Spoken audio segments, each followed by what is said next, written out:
Santo. Amén. Ven Espíritu Santo eterno, por medio de la intercesión de la Santísima Virgen. Dios te salve María, llena de gracia, el Señor es contigo. Bendita tú eres entre todas las mujeres y bendito es el fruto de tu vientre Jesús. Santa María, Madre de Dios, ruega por nosotros pecadores, ahora y en la hora de nuestra muerte. Amén. Santo Tomás de Aquino, ruega por nosotros, en nombre del Padre, del Hijo y del Espíritu Santo. Amén. Bueno, en este video voy a reflexionar sobre el ateísmo, utilizando un texto que me proporcionó mi conocido, que me pidió una explicación de este texto. Es un texto cuyo autor no conozco, que nos servirá para reflexionar sobre el ateísmo, sobre el humanismo, llamado humanismo ateo. Parece una contradicción, ya lo veremos. Veremos especialmente algunos puntos sobre los llamados filósofos Feuerbach, Marx, Nietzsche, Heidegger. Veremos algo sobre el humanismo antropocéntrico y el humanismo renacentista. Aquí ya se abre un poco el panorama, empieza a ser menos ateo. Un poco sobre la Ilustración, sobre el existencialismo, sobre el humanismo secular, y ya nos ateizamos nuevamente, hasta llegar al transhumanismo. Y por último hay una reflexión sobre el antropocentrismo secular versus el compromiso cristiano. Pero esto se da ayuda a el conocido mío que me pidió esta ayuda, y bueno, para más gente pueda escuchar esto. Bien, es un texto de 14 carillas, o sea, es un texto corto. El drama del humanismo ateo comienza con una cita: Dios hizo al hombre a su imagen y semejanza. Génesis 1:27. El hombre es criatura de Dios. El hombre es imagen y semejanza de Dios. La tradición cristiana no ha cesado desde su origen de comentar y profundizar este versículo. Elementos como la razón, la libertad, la inmortalidad, la trascendencia, el dominio de la naturaleza y el ser pleno de la persona son elementos constitutivos del ser humano que lo invitan y elevan a ser uno con Dios. A ser uno con Dios.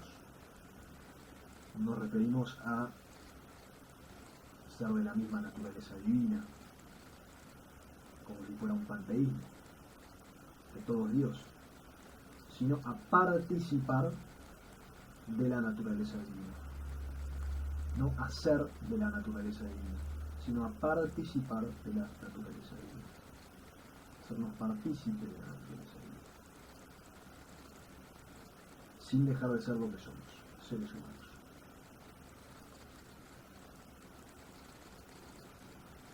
Bueno, aquí aparece una imagen de un autor del siglo XX, el padre Henry Lubac, o Lubac, que tiene un texto titulado El drama del humanismo ateo. Por lo tanto, quizás que las ideas de este texto están sacadas de ahí. Es por esto por lo que el conócete a ti mismo socrático de Sócrates es un grito apologético que utiliza la Iglesia de los primeros siglos para orientar el conocimiento hacia Dios. Es decir, cuanto más uno se conoce a uno mismo, mejor conoce a Dios. según aquello que decía San Bernardo, declaraba el doctor de la Iglesia, el que es semejante a sí mismo se asemeja a Dios, y el que se desasemeja de sí mismo se desasemeja, se distancia de Dios.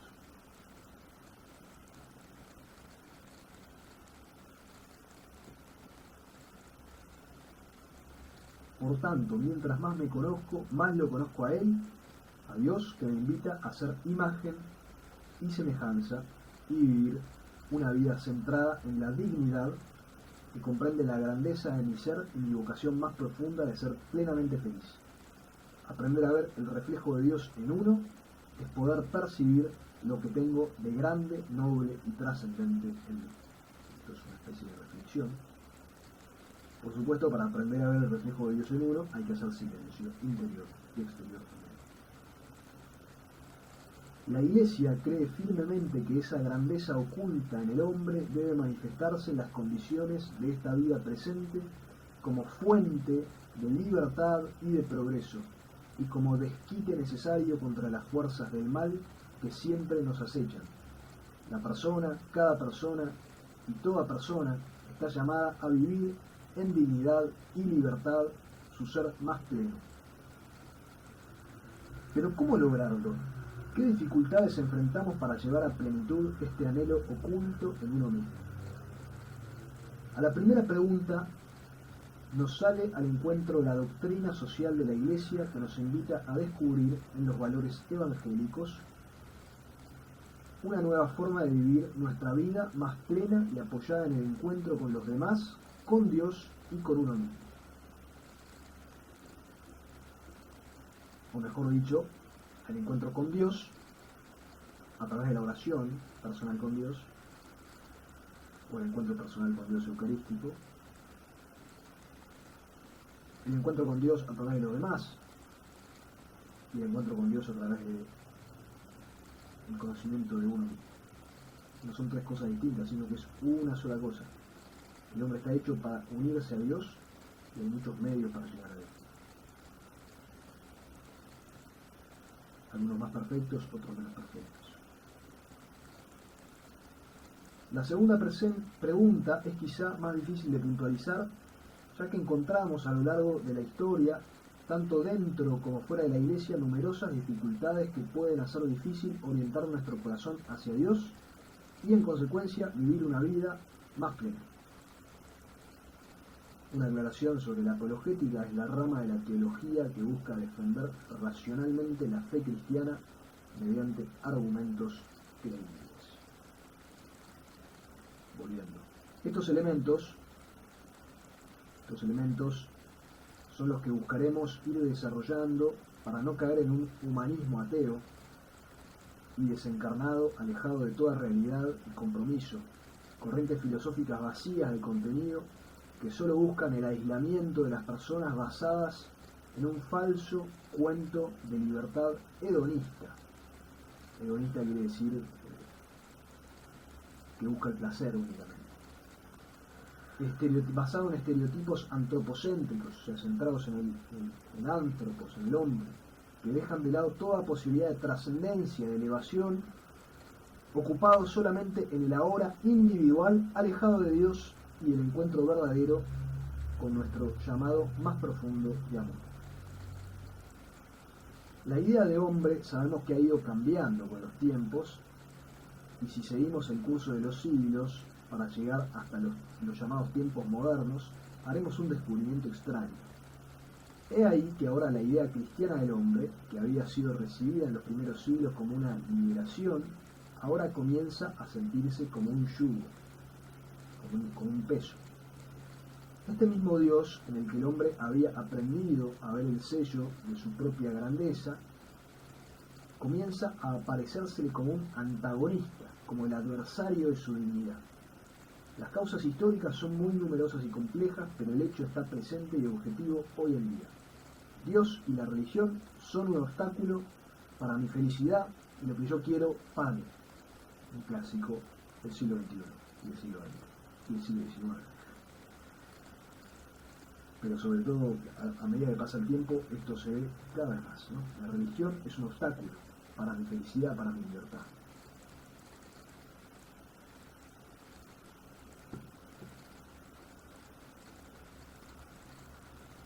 Un día el hombre dejó de conmoverse, más bien dio en creer que no se valoraría en adelante y que no podría expansionarse con libertad, más que si rompía entonces con la Iglesia, más tarde con el ser trascendente del que la tradición cristiana le hacía depender, o sea, Dios.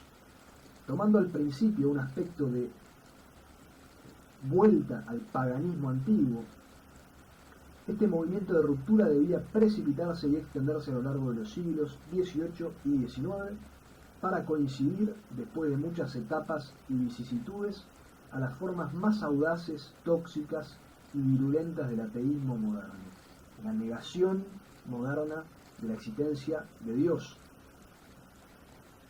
No es solo la inteligencia la que está empeñada en esta lucha, el problema planteado es el problema humano, la plenitud de la persona. El hombre elimina a Dios para quedar de nuevo en posesión de la grandeza humana, que considera arrebatada indebidamente por otro. Con Dios derriba un obstáculo para conquistar su libertad, su humanidad. Es así que el humanismo moderno se construye sobre un presentimiento de que soy más que lo que dicen, y empieza por una elección, según aquello del que yo puedo solo, y la lucha que el hombre entabla con Dios es una lucha eterna, resurge a cada paso nacida de la búsqueda de trascendencia del hombre y reaparece siempre el más allá del hombre. Es así como se parte de un antiteísmo, que es la negación de cualquier deidad y de las religiones. Se parte de esto a los nuevos ateos más radicales y quienes van más lejos en la oposición y en la negación, porque parten de una negación más completa. El hombre no llega a ser plenamente hombre, libre, si no se despega de cualquier creencia. Esta es la visión contemporánea de Dios, ¿no? Tenemos que deshacernos de Dios, tenemos que matar a Dios, como decía el autoproclamado profeta Nietzsche. Este pasaje histórico podemos nutrirlo y enmarcarlo en el pensamiento de autores como Hegel y su idealismo alemán, idealismo, corriente filosófica que pone la prioridad en la idea antes que en la realidad extramental. Pero prioridad en todo sentido. Primero la idea, luego la realidad, en vez de acomodarse en la realidad. Avanzando por el pensamiento de Feuerbach y su alienación del hombre, que aleja toda imagen de un Dios real para centrarse en un Dios ideal según los anhelos del mismo hombre, desembocando en la tesis antirreligiosa del opio de los pueblos de Marx, con su bajada de manera práctica y objetiva del alejamiento del hombre de Dios, y llegando al ocaso del hombre en búsqueda de trascendencia con la muerte de Dios de Nietzsche y la disolución del hombre con Martin Heidegger, para dejar cerrada la búsqueda de un posible Dios. Entonces, esa es la introducción, medio poética. Ahora vamos a ver qué dice este apunte sobre Feuerbach. Aquí tenemos una cita.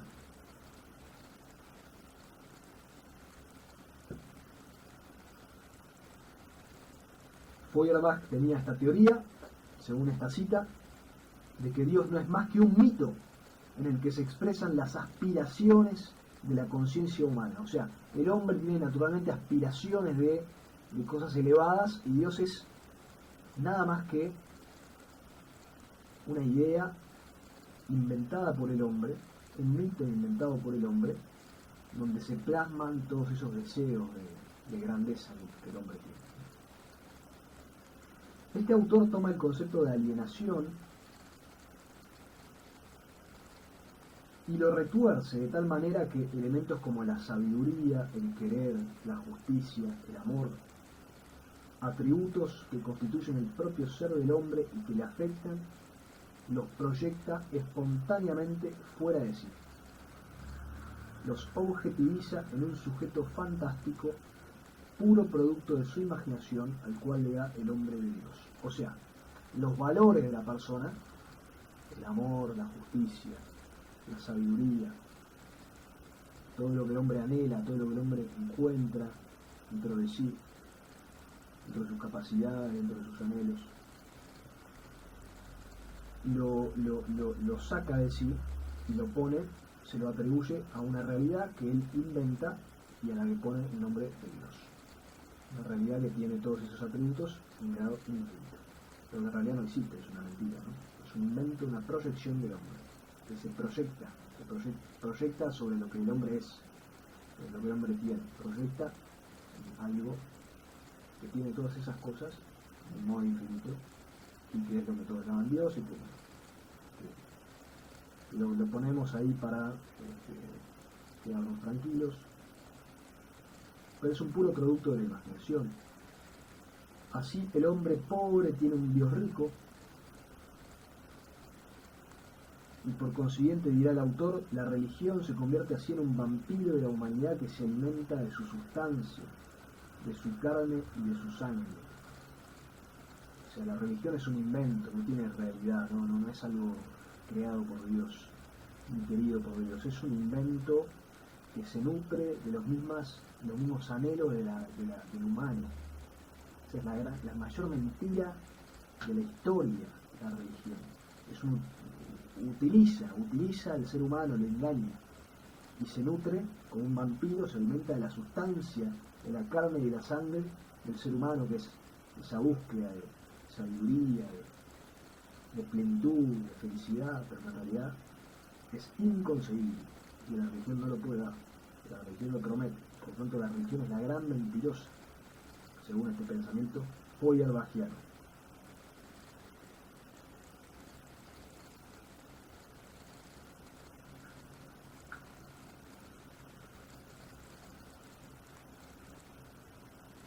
Dios no es, pues, para Feuerbach más que la reunión de los atributos que constituyen la grandeza del hombre. El Dios cristiano lo es a la perfección, o sea, el Dios cristiano es el ejemplo perfecto de esto, y por ello el hombre no se alienó nunca tanto como en el cristianismo, que es la peor de las religiones.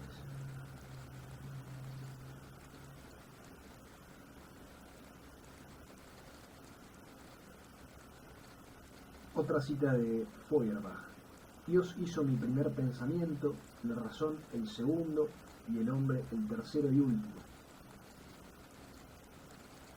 Y así la meta final de la evolución histórica es la divinidad del mismo hombre. El único Dios del hombre es el hombre mismo. Pero según Feuerbach no hay Dios, el más cercano a Dios sería el hombre. El problema de este análisis, dice el apunte, es la corriente sumamente individualista y aislada del hombre, ya que su humanismo no registra la posibilidad de alteridad, encuentro o participación de los demás, algo que posteriormente será criticado por sus sucesores. De hecho, toma como bandera un viejo precepto de los padres de la Iglesia que decía revelar al hombre su esencia para darle fe en sí mismo. El problema es que lo lleva al extremo. En términos frívolos podríamos decir que Feuerbach sería un segundo Lutero. O sea, la crítica que hace el apunte es que el planteo de Feuerbach, de que Dios no existe y de que el hombre es Dios, lo más cercano a Dios, deja de lado la alteridad, el encuentro con el otro obviamente, con el otro trascendente que es Dios, y con el otro humano. Bueno, sobre esto no desarrollo la punta, así que no puedo decir nada más. Aquí hay una pequeña crítica a la punta porque no desarrolla. Propone esta crítica, pero no la desarrolla. Habría que desarrollar un poquito más eso. Pasa ahora a Marx. Marx ha salido espiritualmente de la religión humanista de Feuerbach. Fue Feuerbach quien le inspiró espiritual y antropológicamente a buscar la revolución emancipadora del hombre-Dios, adaptando la concepción feuerbachiana de la religión a la vida social.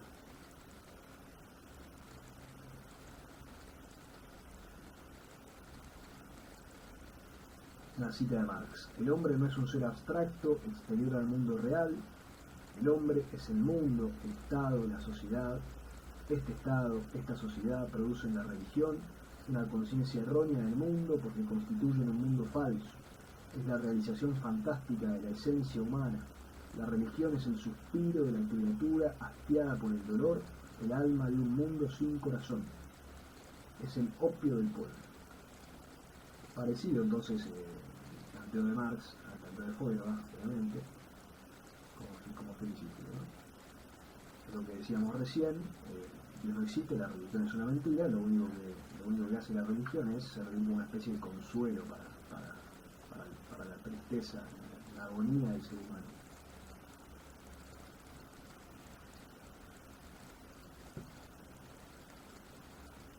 La cuestión, a fin de cuentas, es si la religión es verdadera o no, porque si no es verdad, ¿para qué? No nos gastaríamos en practicarla. Pero como sabemos que es verdad, que es la única verdadera, la religión católica, por supuesto, es aquí que la practicamos con muchas ansias y empeño, porque es el medio para llegar a la gloria eterna, a la vida eterna. Es así como la lucha que hay que emprender contra la religión, sostendrá Marx, es una lucha contra el mundo. Para que el hombre se libre algún día de la ilusión mística y de todos los males que acarrea la religión, Marx piensa que es necesario transformar la sociedad, porque precisamente la mala organización social es la verdadera causa de la creencia, por consecuencia, alienación social y alienación espiritual. O sea, todos los males de la sociedad, muchos de los males de la sociedad para Marx vienen por la religiosidad de la sociedad, y esa religiosidad de la sociedad, que es una mentira, viene por la organización social, viene por cómo está organizada la sociedad. Entonces, Marx quiere revolucionar esa organización social, justamente para lograr que el hombre se desaliene, o sea, que el hombre encuentre la plenitud tan deseada, tan anhelada, que no la está encontrando en la religiosidad, que es una mentira, que es el opio de los pueblos. Continúa el apunte. La conjunción del socialismo francés, de la economía inglesa y de la metafísica alemana hubiera podido engendrar otra cosa distinta, el marxismo, si Marx no hubiera tenido como maestro a Feuerbach. Su comunismo se presentará como la sola realización concreta del humanismo.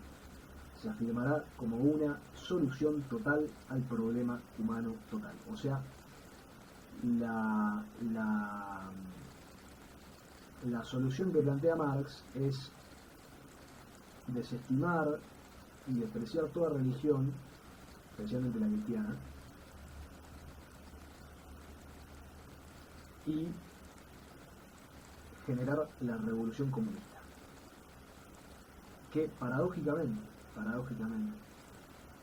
así como la religión cristiana promete la prosperidad espiritual, la fecundidad mística, la vida plena, la vida feliz,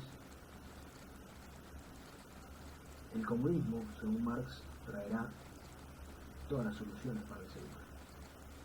De manera que la lucha es por el comunismo. Esta es la revolución comunista, que trató de ser implementada en la Rusia en principios del siglo XX.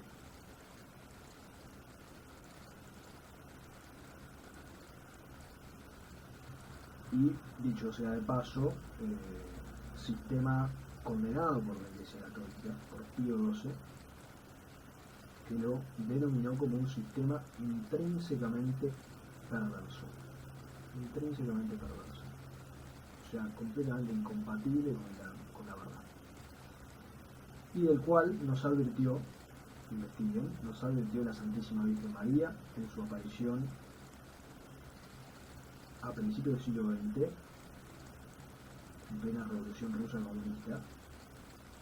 Nos advirtió y dijo que si el mundo no se convierte,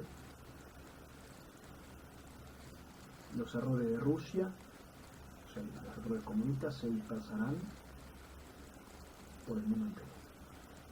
y es lo que estamos viviendo actualmente de un modo más camuflado, una ideología de género, que en su raíz es profundamente afín al pensamiento marxista, como bien muestran Agustín Laje y Nicolás Márquez en su excelente obra titulada El libro negro de la nueva izquierda. Dicho sea de paso, pasamos a Nietzsche. Este autor, Nietzsche, considera a Feuerbach como el representante de la liberación radical y categórica del individuo, pero busca ahondar más en su humanismo antropocentrista, separado de Dios, enajenado de Dios.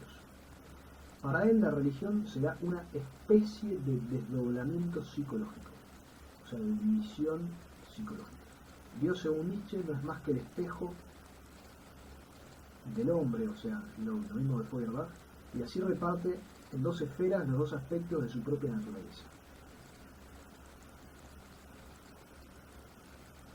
El aspecto ordinario, piadoso y débil pertenecerá a la esfera de lo que él llama el hombre, y el aspecto raro, fuerte y sorprendente a la esfera que él llama Dios.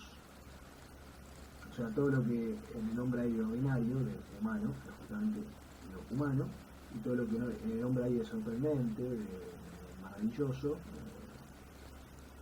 es lo que se atribuye a Dios. Pero esto no deja de ser un invento de Dios, ¿no? En la misma línea de Feuerbach y Marx. Así podrá terminar de argumentar que la religión es un caso de alteración de la personalidad y que lo esencial del problema humano va a consistir en remontar esta pendiente fatal para entrar gradualmente de nuevo en posesión de nuestros estados de alma más altos, de los que nos hemos despojado indebidamente. O sea, la religión, para Nietzsche, divide al hombre en algo que no existe, en algo falso.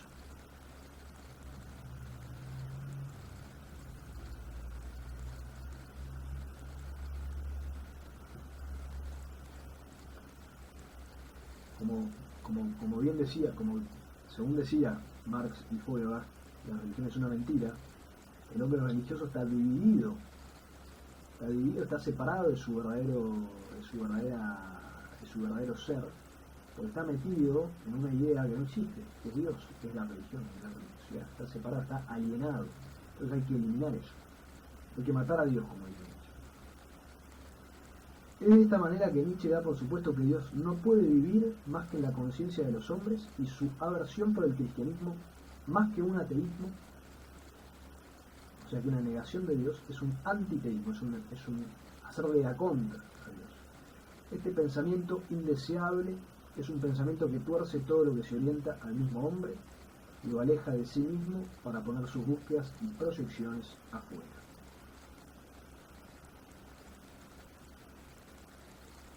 Pensamiento religioso, ¿no?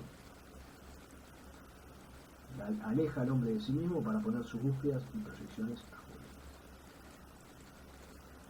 La muerte del Dios abstracto, que es esta supuesta creación del hombre, es necesaria para la muerte del Dios concreto y así liberar al hombre de sus ataduras de fe. Nietzsche no solo plantea el hecho de que Dios está muerto, sino que es algo querido por él que Dios esté muerto. Él, Nietzsche, se quiere sin Dios, es el acontecimiento necesario y clave para que el hombre vuelva a ser dueño de su vida, lo cual marcará el corazón y la fe de muchas mujeres y hombres pensadores posteriores a Nietzsche, ¿no? Toda esta idea muy corriente de hoy, de que Dios nos limita y que sin Dios somos libres, Nietzsche, bueno, y sus predecesores, obviamente, Marx, Feuerbach. Pero esta realidad es tan patente hoy, que la religión me pone prohibiciones y me limita la felicidad, justamente hay que matar a la religión, hay que matar a Dios, porque Dios es el que nos pone los límites. Mentira total, ¿no? Mentira. Dios nos lleva a la felicidad porque es la felicidad absoluta. Pero ¿qué esconde esta rebeldía instintiva del autor? Jaspers, un filósofo, dirá que hay en él, en Nietzsche, una negativa universal, una insatisfacción sin límites ante todo aspecto del ser. La humanidad debe avanzar, debe ascender, está obligada a crear, pero desde que no hay Dios, la soledad se ha vuelto intolerable, los espacios vacíos deben ser ocupados por acciones, ruido, pasiones, etcétera, que no colman las búsquedas y anhelos más profundos del hombre que tiende naturalmente a la trascendencia.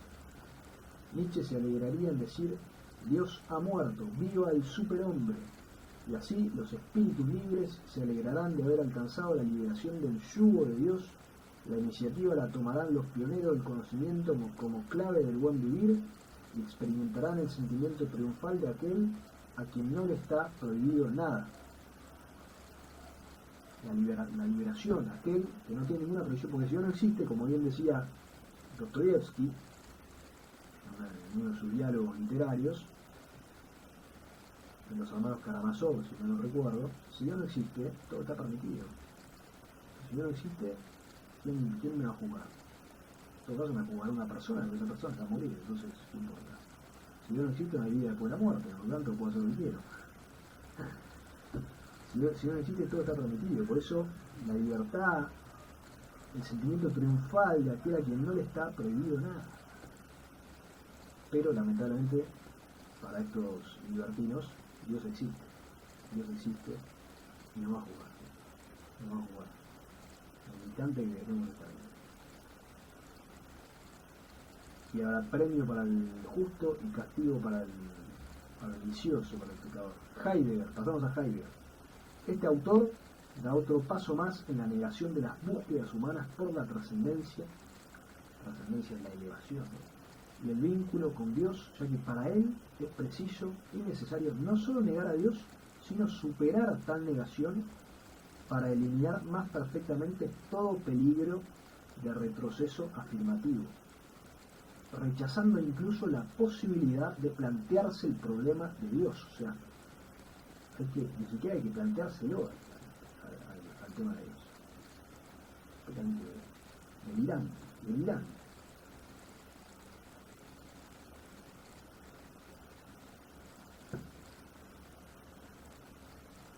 Y aquí se ve también cómo la sociedad actual está impregnada de heideggerianismo, porque no solo están los que critican a Dios, los ateos militantes, o no tan militantes, sino están los ateos prácticos que ni hablan de Dios, ni se plantean a Dios, ni se lo plantean.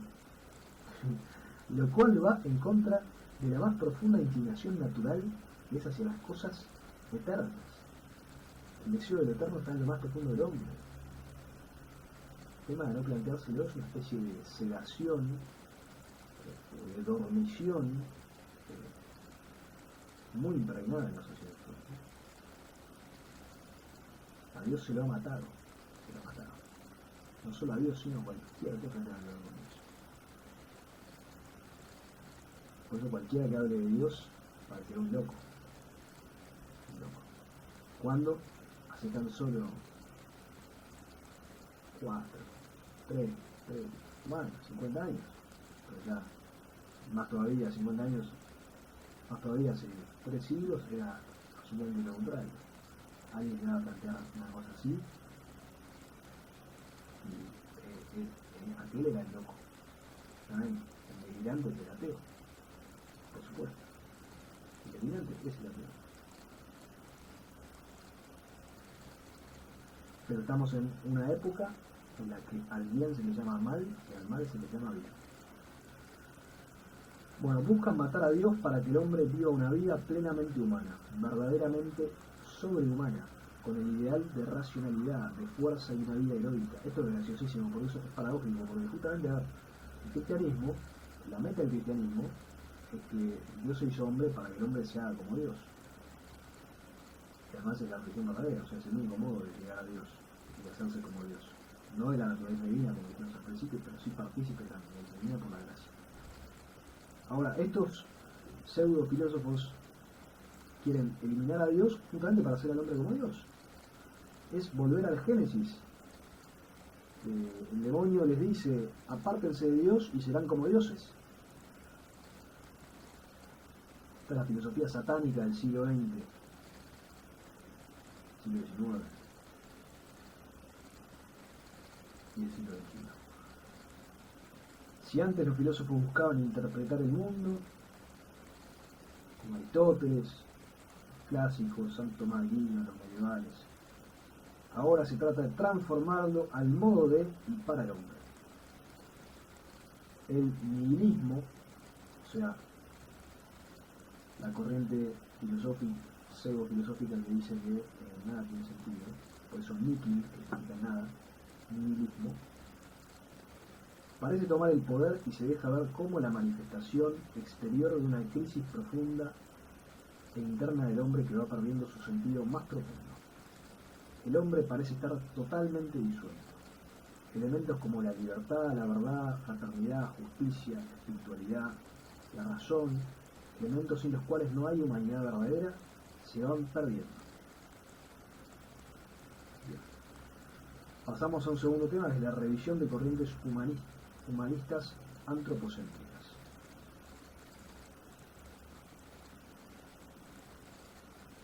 Aquí no hay ateísmo, pero sí hay más acentuación sobre la idea del hombre. Está primero el humanismo renacentista, que enfatiza la capacidad de conocimiento y creatividad, la educación humanista, las artes, las humanidades y habilidades individuales. Aquí hay que hacer una aclaración. El humanismo renacentista no es ateo, el humanismo renacentista es profundamente religioso. En esto hacía mucho hincapié el doctor Emilio Gomar, y hace mucho hincapié también uno de sus discípulos, que ha estado en este canal, el doctor Héctor del Bosco. Depende de qué autor, ¿no? Pero hay muchos autores profundamente religiosos, como San Tomás Moro, Cardenal de Sayón, etc. Ilustración. Movimiento intelectual del siglo XVIII que privilegiaba la razón y la confianza en el progreso humano. Voltaire, Rousseau y Kant. La búsqueda del conocimiento como medios para mejorar la sociedad. Aquí ya sí empieza a haber un ateísmo, porque empieza a haber un agnosticismo. Y la negación de la revelación sobrenatural, o sea que una negación de la fe. O sea, no se adquiere, o sea, todo lo puede alcanzar la razón humana. Y a poco, por supuesto, bueno, la razón humana sin la gracia no alcanza tantas cosas, el emprendimiento no logra alcanzar. Por lo tanto empieza el agnosticismo, la duda de si Dios existe o no existe, después bueno, se llega al ateísmo. El camino es teísmo, agnosticismo, ateísmo. La duda sobre si Dios existe, luego la afirmación de Dios no existe. Pero primero está la duda. No sabemos si se puede conocer a Dios, no lo sabemos. Existencialismo. Principios del siglo XX, ponía el énfasis en la experiencia subjetiva y la libertad individual, exacerbando la angustia existencial, y algo que no dice acá, la idea también de la ausencia de límites. O sea, no hay límites en la naturaleza humana, cada uno es lo que quiere ser. Esa es la idea de Sartre. Albert Camus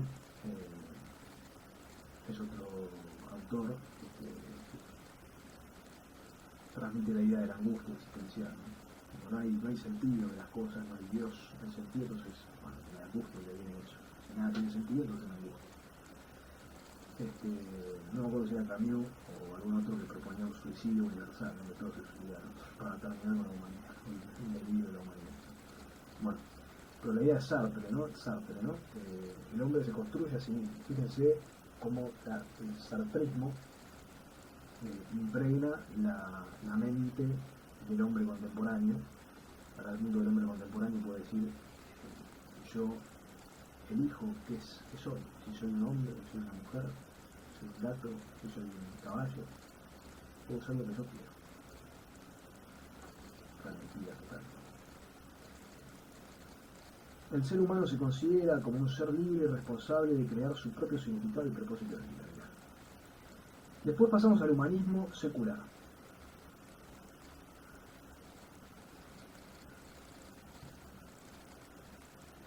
El humanismo secular, sí, ya es totalmente ateo, corriente que destaca el valor y divinidad, y es una contradicción, porque sin Dios no puede haber verdadero humanismo. Es imposible exaltar en la humanidad si eliminamos a Dios, porque justamente lo que da valor al ser humano es la participación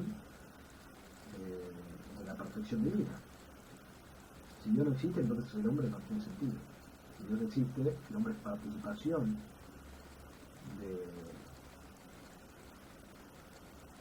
del ser de Dios.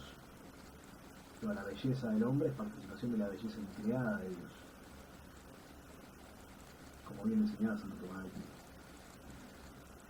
Humanismo secular, corriente que destaca el valor y dignidad de los seres humanos sin referencia a lo trascendental o religioso. Por eso digo, es una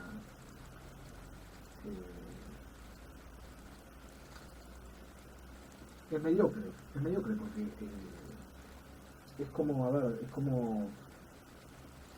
como querer el resultado sin haber hecho el trabajo. O sea, tienen los resultados de una sana metafísica y religiosidad, que es justamente la plenitud del hombre, y sin hablar de la religión, sin hablar de Dios. Es un robo. Prioriza una ética basada en la razón, la justicia social y los derechos humanos, la felicidad personal y bienestar. El problema con todo esto es que justamente si no está Dios como fundamento, entonces ¿quién decide qué es lo que está bien? O sea, está bien, hay cosas que están bien y que están mal, pero ¿quién lo decide? El hombre, el que tiene el poder. Aquí entra la persona de Schopenhauer, ¿no? Bien. Y por último llegamos al transhumanismo, alejado de todo humanismo centrado en lo natural, prioriza una relación del humano con lo tecnológico como la posibilidad para mejorar. Ya el hombre desesperado, habiendo perdido la confianza en lo único que le puede dar vida, que es Dios, son los sacramentos católicos, no sabe a qué acudir, y acude a la tecnología nos va a mejorar, transhumanismo. Bien. Por último, el antropocentrismo secular ateo versus el compromiso cristiano. Hasta acá vimos las diferentes corrientes y visiones que fueron degenerando el vínculo entre Dios y el hombre y promoviendo la duda y el alejamiento de la búsqueda más natural y profunda que tiene el hombre, que es el de ser plenamente feliz. Algo imposible de conseguir si no es en el encuentro con el otro. Y no solamente con el otro físico, sino con el otro místico y espiritual, que es Dios. Pero ¿qué podemos hacer? ¿Cómo encontrar ese Dios que me formó a su imagen y semejanza en una sociedad y entorno que privilegia mi propio beneficio y tranquilidad, recurriendo a mis propias capacidades sin necesidad de nada más? ¿A quién recurrir si la cultura de lo espontáneo, lo inmediato y todo lo que evite el esfuerzo y la introspección me sugiere un aparente mundo mejor al módico precio de entregar mi libertad? El compromiso es una gran palabra, pero también muy desprestigiada y manipulada hoy en día. Siendo personas, y más siendo cristianos, esta palabra debe ser un eje central que nos mueva a la acción concreta y no a pura palabrería o sentimentalismo banal y pasajero. Amar es comprometerse, y si no hay compromiso, el amor se queda en pura teoría. Vivimos en una sociedad plural y a veces contradictoria, donde se lucha por los valores, principios y derechos de la persona, y al mismo tiempo donde se desvaloriza a las personas, donde mis principios valen más que los de los demás y donde los derechos parecen ser absolutos y no hay obligaciones por cumplir. Ante esto nos surge la pregunta: ¿qué es el compromiso cristiano para mí? ¿Cómo se puede descubrir lo que Dios quiere para cada uno, sea la vocación, a qué nos llama Dios, si no me escucho ni a mí mismo?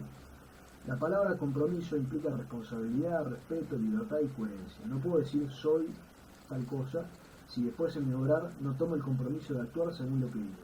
Como expresa la frase, no soy lo que digo sino lo que hago. Y este compromiso no se desarrolla de manera aislada y de forma individual, sino comunitaria y en comunión con los demás.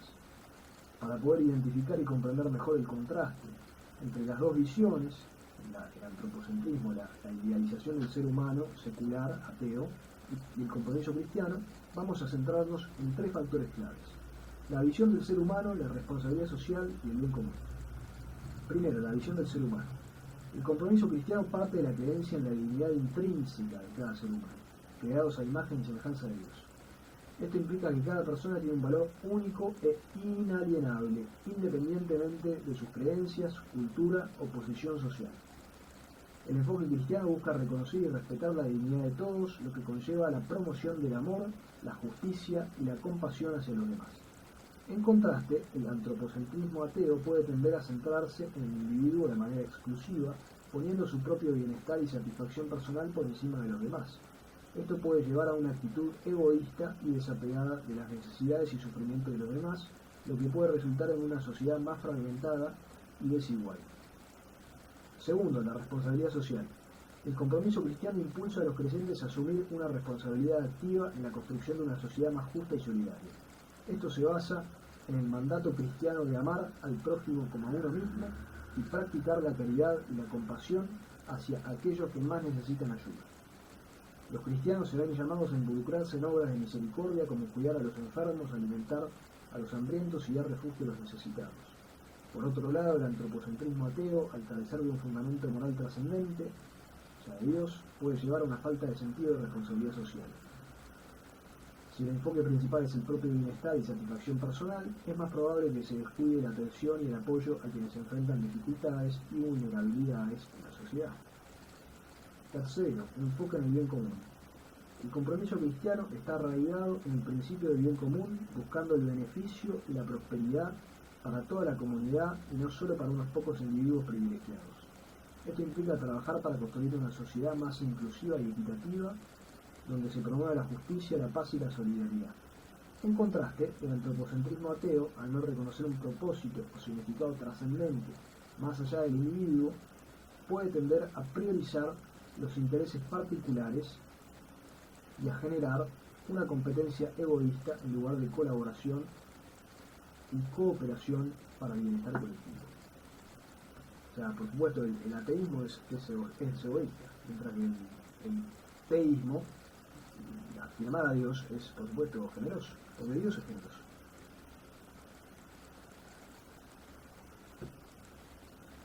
El hombre auténticamente religioso es generoso, porque imita la generosidad del Creador, y es generosidad absoluta. En cambio, el hombre auténticamente ateo es un egoísta. El cristianismo anónimo de Karl Rahner, esto es como un excursus. Karl Rahner. El optimismo radical del Concilio Vaticano II con respecto a la salvación de los no cristianos constituye una de las posiciones más significativas del concilio en su conjunto, según Karl Rahner y muchos otros. Se pueden indicar varios textos que insisten en señalar no solo que los no cristianos pueden salvarse, sino también que las religiones no cristianas pueden ser mediadoras de salvación. El problema que se plantea es cómo puede entenderse el plan divino, especialmente a la luz de la mediación única de Cristo y de la necesidad de la Iglesia. El concilio afirma que esta salvación se realiza de un modo conocido por Dios. El conocimiento pleno del plan divino en este punto no está a nuestro alcance, pero es menester tratar de armonizar este nuevo desarrollo con otros dogmas de la fe.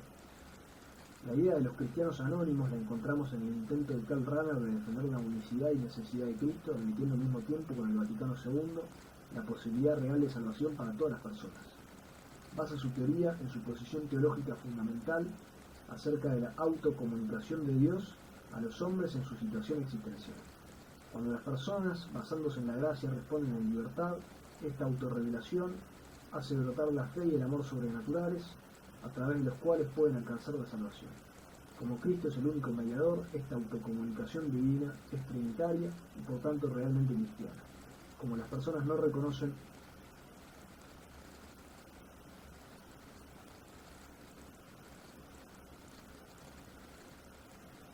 acá hay un problema de texto.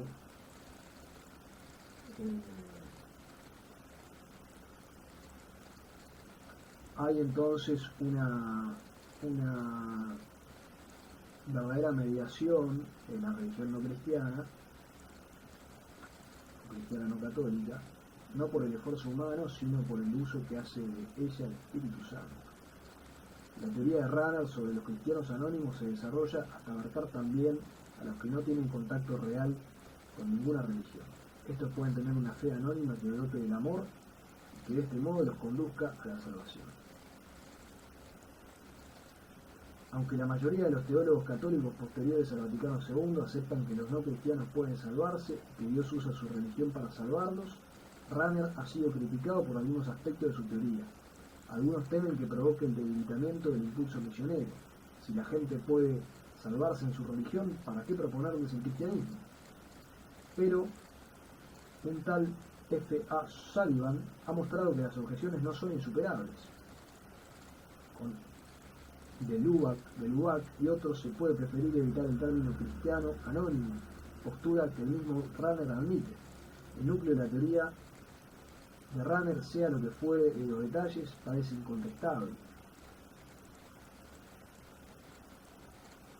A saber que las personas se salvan a través de una fe implícita basada en una respuesta amorosa y graciosa a la autocomunicación de Dios en la profundidad de su corazón, generalmente por la mediación de la experiencia religiosa. La teoría probablemente requiere una fundamentación trinitaria más rigurosa y global y podría arguirse en favor del término espirituales anónimos. El Espíritu Santo ha estado actuando desde el comienzo de la creación, dispensando la gracia en previsión de los méritos de Cristo, de lo cual el caso más notable es el de la Inmaculada Concepción de María. Algunos autores han buscado otras expresiones para este concepto, así la expresión catecumenado anónimo, y más recientemente, y quizá con más tiento, se ha sugerido la simple fórmula de fe anónima. Sobre su uso, un tal K. H. Weger comenta que el problema del cristianismo anónimo es solo y exclusivamente un problema intracristiano. La teología del cristianismo anónimo es una respuesta a la pregunta que el cristiano, y solo él, puede y debe plantearse acerca de la posibilidad de salvación de los demás, y no ha sido nunca concebido por Rahner como instrumento apologético. Pero como creyente cristiano debo preguntarme si soy uno de esos pocos elegidos por Dios, o si aquello en lo que creo y espero es también accesible a otros. Bueno, hasta aquí la reflexión final, que no sé, acá hago una crítica a esto porque no sé qué tiene que ver con el tema que estaba planteando, y además es totalmente inadmisible este planteo del Karl Rahner. Es verdad que el Concilio Vaticano II y la Iglesia enseña que hay personas que se pueden salvar sin ser parte formal y jurídica de la Iglesia Católica, pero se tienen que dar tienen que estar en gracia, tienen que morir en gracia de Dios para salvarse. Eso es tienen que morir con la gracia de Dios y con bautismo de agua, de sangre o de deseo. El Concilio Vaticano II dice que es posible la salvación fuera de los confines jurídicos y visibles de la Iglesia Católica, sí, obvio.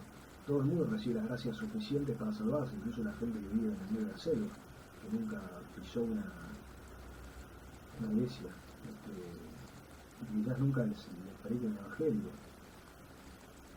va a recibir las gracias suficientes para alcanzar la vida eterna. Ahora,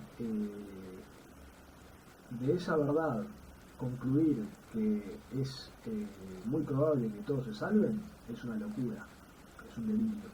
Es un delirio y de hecho está condenado por la Iglesia Católica ante el Concilio Vaticano II. Por lo tanto, el Concilio Vaticano II debe leerse a la luz de esto. Busquen el Sílabus de Roes de Pío IX, del Beato Pío IX, beatificado Pío IX. Sílabus de errores, son distintas proposiciones que están condenadas como errores. Una de esas proposiciones, o sea, oraciones, son, como si yo dijera, Dios no existe, condenado, ¿sí? O el alma no es inmortal, condenado, ¿sí? Una de esas proposiciones dice, es razonable tener una esperanza natural de que los no católicos se salven. O sea, es razonable, está condenado que uno tenga una especie de esperanza natural porque los no católicos se van a salvar. No está condenado, es un error. O sea, es posible, pero no es probable. No es muy probable, es poco probable que se salven. Por eso hay que mencionar, justamente, por eso hay que mencionar y predicar el Evangelio con oportunidad o sin ella, como dice San Pablo, porque no es fácil salvarse.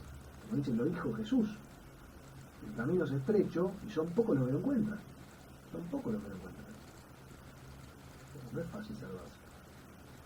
En cambio, el camino que lleva a la perdición es ancho y son muchos los que van por él. Por tanto, sí, a ver, ¿se puede salvar a alguien fuera de los confines jurídicos, visibles de la Iglesia Católica? Sí, todo es posible para Dios. ¿Es probable que pase? No, para nada, es muy difícil. Por algo Jesús fundó la Iglesia Católica y dijo, predican el Evangelio. Que se bautice y crea, se salvará, y que no crea, ya está condenado. ¡Viva Cristo Rey! Si te gusta el contenido, podés donar lo que vos quieras en Patreon, en PayPal o en Mercado Pago. Están todos los links, toda la información en el comentario de este video. Yes,